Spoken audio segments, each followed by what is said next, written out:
সাতজনা উচ্চ মাধ্যমিক বিদ্যালয়ৰ প্ৰাথমিক শাখাত মোৰ লগত কৰ্মৰত কল্পনা উচ্চ বাইদেউ,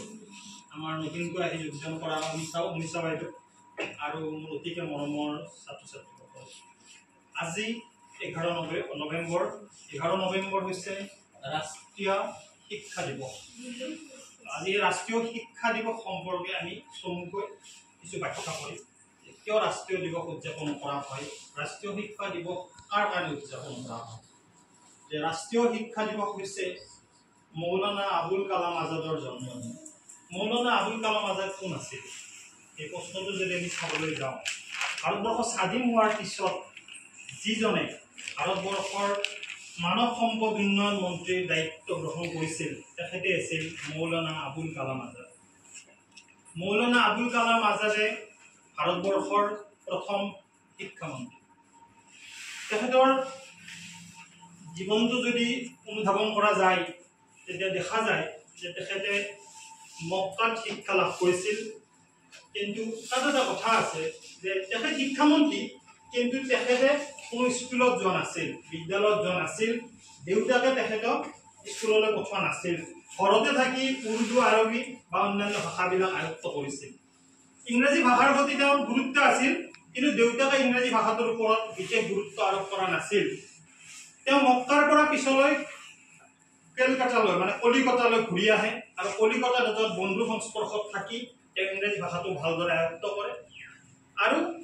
তাৰ পিছৰে পৰাই তেওঁ লাহে লাহে তেওঁ চিন্তাধাৰাবিলাক মানে সলনি হৈ আহে। জীৱনৰ যি পদক্ষেপ আৰু জীৱনৰ যি সাল সলনি, মানুহৰ জীৱনটো ঘূৰি থাকে। যেনেকৈ সময় গতিশীল বুলি কয়, মানুহৰ জীৱনটো তেনেদৰে গতিশীল। আৰু গতিশীল জীৱনৰ লগত খোজকাঢ়ি কাঢ়ি আহি তেওঁ যিটো দায়িত্ব গ্ৰহণ কৰে সেই দায়িত্বটো হৈছে এজন সাংবাদিকৰ দায়িত্ব তেওঁ গ্ৰহণ কৰে। সাংবাদিকৰ দায়িত্ব লৈ তেওঁ সুন্দৰকৈ জীৱনটো আগবঢ়াই লৈ যায়। কিন্তু তেনে সময়তে এগৰাকী ব্যক্তিক লগ পাই, তেওঁ হৈছে বাপু, অৰ্থাৎ আমাৰ জাতিৰ পিতা মহাত্মা গান্ধী। আমি যদি এই কথাবিলাক অনুধাৱন কৰোঁ, আমি এতিয়ালৈকে যিসকল ব্যক্তিৰ গোটেই বছৰটো যিসকল মহান ব্যক্তিৰ আমি জন্মদিনেই হওক, মৃত্যুদিনেই হওক বা যি দিৱসে উদযাপন নকৰোঁ, প্ৰত্যেকজন মানুহৰ সংস্পৰ্শত কিন্তু মহাত্মা গান্ধী থাকেই। তাৰমানে আমি এইটোৱে বুজিম যে মহাত্মা গান্ধী সঁচাকৈয়ে মহাত্মা। এই মহাত্মাৰ স্পৰ্শত থাকি আমাৰ এই যিসকল ব্যক্তিৰ কথা আমি কৈছোঁ, সেইসকল মানুহ সঁচাকৈয়ে মহান হৈ যায়। সেইকাৰণে স্বাধীন ভাৰতৰ প্ৰথমগৰাকী শিক্ষামন্ত্ৰীৰ দায়িত্ব লৈছিল তেওঁ। প্ৰথম অৱস্থাত মই ক'লো যে তেওঁ পঢ়া শুনা মানে কি বিদ্যালয়লৈ যোৱাৰ মানসিকতা তেওঁৰ আছিল, কিন্তু দেউতাকে বিদ্যালয়লৈ যোৱাৰ পৃষ্ঠপোষকতা কৰা নাছিল বা দেউতাকে এই বস্তুটো বিচৰা নাছিল। দেউতাকে হৈছে ঘৰতে থাকি শিক্ষা লাভ কৰাত গুৰুত্ব দিছিল। কিন্তু তেওঁৰ সময় সলনি হৈছিল আৰু কেলকাতাত আহি কেলকাতাৰ ভাল বন্ধু এজনৰ সংস্পৰ্শত থাকি তেওঁ ইংৰাজী ভাষাটো ভালদৰে আয়ত্ত কৰিলে আৰু আয়ত্ত কৰি আহি স্বাধীন ভাৰতৰ প্ৰথমগৰাকী শিক্ষামন্ত্ৰীৰ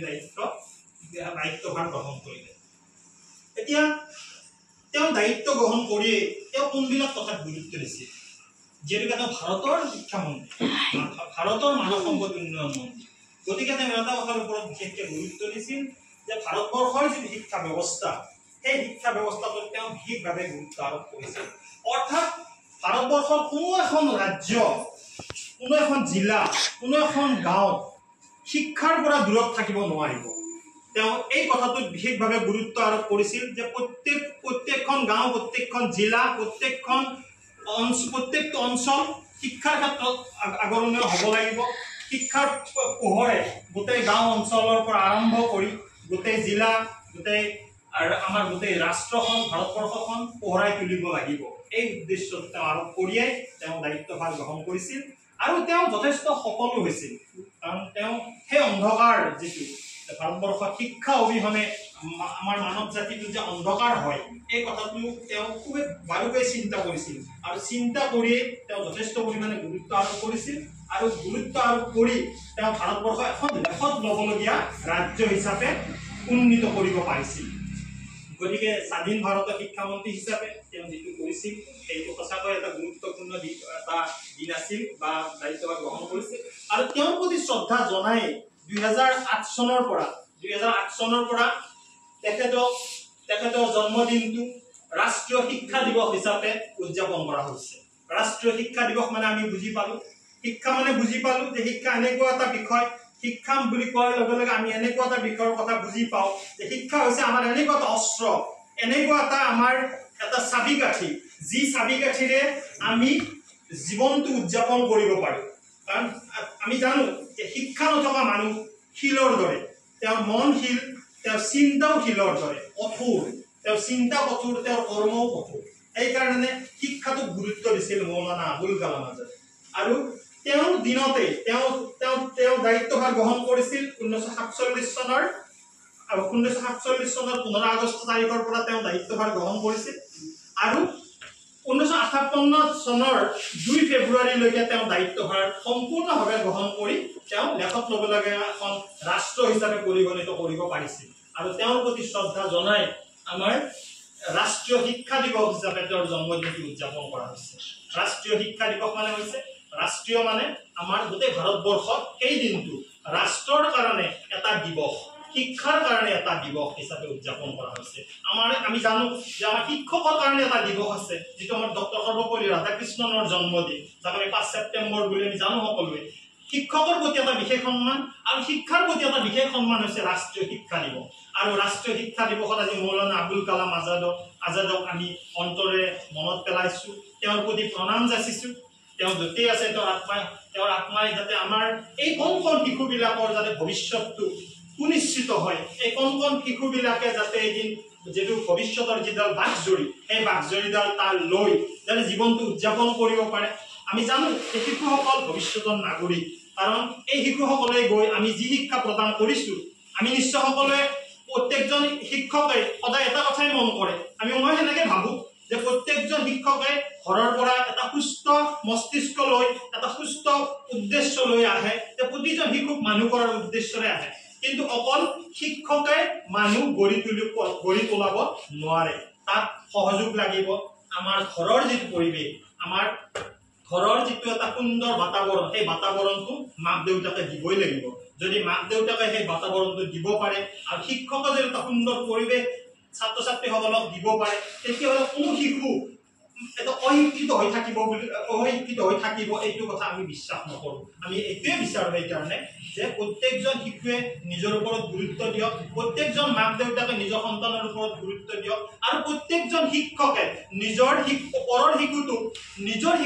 শিশুটোক যিদৰে নিজৰ শিশু বুলি ভাবিব পাৰে ঠিক তেনেদৰে পৰৰ শিশুটোকো নিজৰ বুলি ভাবি লৈ শিক্ষা দান কৰা উচিত তেতিয়াহে আমি আমাৰ যিখন দেশ আমি যিখন দেশত বাস কৰো আমাৰ যিখন ভাৰতবৰ্ষ এখন উন্নত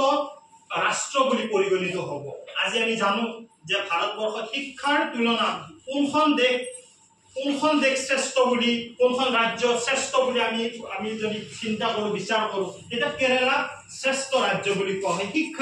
শিক্ষাৰ হিচাপত গতিকে কেৰালা কিয় শিক্ষাৰ হিচাপত ইমান ওপৰত যাব পাৰিলে তাৰমানে আমি সেই শিক্ষাখিনি দিয়া নাই নেকি বাৰু অসমে সেই শিক্ষা দিয়া নাই নেকি যিটো কেৰালাই দিছে আমিও দিছো আমাৰ কৰবাত অলপ খুঁটিনাটি আছে কৰবাত অলপ দুখ আছে সেই দুখবিলাক আমি মাৰিব লাগিব সেই দুখবিলাক আমি মানে অকল শিক্ষকে মাৰিব লাগিব শিক্ষকৰ সেই দায়িত্ব নেকি সেই দায়িত্ব মাক দেউতাকৰো আছে ল'ৰাটো কি পঢ়িছে বা ছোৱালীজনীয়ে স্কুলত কি পঢ়িলে বহিটো আমি চাব লাগিব কিবা ইয়াত খেলি মেলি কিবা পাইছে নেকি গাৰ্জেনৰ লগত টিচাৰৰ লগত আলোচনা কৰিব লাগিব কোনো ল'ৰা ছোৱালী এনেকুৱা নহয় কোনো ল'ৰা ছোৱালী গৰু ছাগলী নহয় যে আমি বিদ্যালয়ত এৰি দিলো বিদ্যালয়ৰ শিক্ষকে যি কৰে কৰিব এই যিটো পদ্ধতি এতিয়া এই পদ্ধতিবিলাক আমি দেখি আছো এই পদ্ধতি স্কুল নচলে এই পদ্ধতি ল'ৰা ছোৱালীৰ ভৱিষ্যত সুনিশ্চিত কৰিব নোৱাৰি গতিকে আমি এটা আশা কৰো আজি ৰাষ্ট্ৰীয় শিক্ষা দিৱসত মৌলানা আবুল কালাম আজাদৰ জন্মদিনত তেখেতৰ প্ৰতি শ্ৰদ্ধা নিবেদন কৰিছো আৰু প্ৰত্যেকজন শিশুক মই বিশেষকৈ শিশুক কৈছো আমাৰ ছাৰ বাইদেউসকল আছে আমাৰ প্ৰথম ফাৰ্ষ্ট ফাউণ্ডেশ্যনৰ ছাৰ আহিছে ছাৰেও দুআষাৰ বক্তৃতা ৰাখিব আমাৰ গতিকে আমি এটা কথাই আশা কৰো যে প্ৰত্যেকজন শিশুৱে নিজৰ যিটো পাঠ নিজৰ ক্লাছৰ যিখিনি কাৰ্যক্ৰমণিকা সেই কাৰ্যক্ৰমণিকাখিনি সুন্দৰকৈ আগবাঢ়ি যাওক কিবা অসুবিধা পাইছে এইখিনি ছাৰ বাইদেউসকলৰ লগত আলোচনা কৰক আৰু কিবা যদি ক'ব লগা থাকে ঘৰৰ লগতো আলোচনা কৰিব লাগে যদি এটা সুন্দৰ বাতাবৰণ এটা পায় তেতিয়া কোনো শিশু অশিক্ষিত হৈ নাথাকে কোনো শিশু বেয়া বেয়া বুলি পৰিগণিত নহয় কাৰণ আমি এটাই কথা চিন্তা কৰোঁ প্ৰত্যেকজন শিশুৱে ভাল কোনো বেয়া নহয় ভাল সকলোৱে কিন্তু সেই ভাল কথাটো চিন্তা কৰিব লাগে নিজে তেতিয়াহে আমি এই যিটো আমাৰ ৰাষ্ট্ৰীয় শিক্ষা দিৱসৰ যিটো তাৎপৰ্য সেই তাৎপৰ্যটো এটা সম্পূৰ্ণ ৰাষ্ট্ৰীয় শিক্ষা দিৱস হোৱা বুলি আমি ঘোষণা কৰিব পাৰোঁ মই মোৰ বক্তব্য ইমানতে সামৰণি মাৰিছোঁ আৰু বিশেষ নকওঁ মোৰ বক্তব্য হোৱাৰ পিছতে আমাৰ মইনুল ছাৰ আছে মইনুল ছাৰে দুআষাৰ বক্তৃতা ৰাখিব ধন্যবাদ